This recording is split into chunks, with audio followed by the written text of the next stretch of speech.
Hello বন্ধুরা, আসসালামু আলাইকুম। আপনারা সবাই কেমন আছেন? আশা করি সবাই ভালো আছেন। বন্ধুরা, আজকে যে ভিডিওটি আপনাদের সামনে নিয়ে আসছি এটি হচ্ছে লিওড 3 হেলিকপ্টার। লিওড 3 হেলিকপ্টারটি 1971 সালে স্বাধীনতা যুদ্ধের সময় ভারত সরকার বাংলাদেশকে প্রদান করে।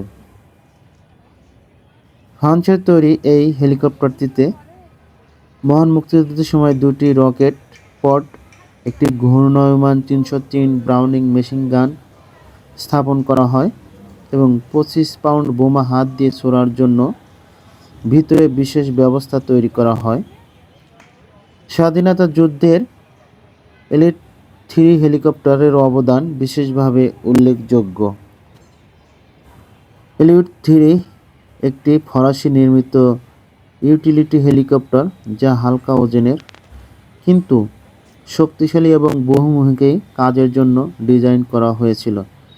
এটি মূলত পাহাড়ি অঞ্চলে ব্যবহারের জন্য তৈরি করা হয়েছিল, যেখানে এটি ভারী লোড বহন করতে সক্ষম, যেমন নির্মাণ কাজে এবং অনুসন্ধান ও উদ্ধার অভিযানে ব্যবহার করা হয়।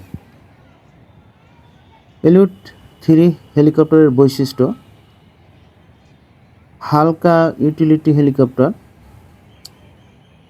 এটি একক প্রকার রটার এবং টেইল রটার ব্যবহার করে। ব্যবহার সাধারণত নির্মাণ, অনুসন্ধান, উদ্ধার এবং পরিবহন কাজে ব্যবহার করা হয়।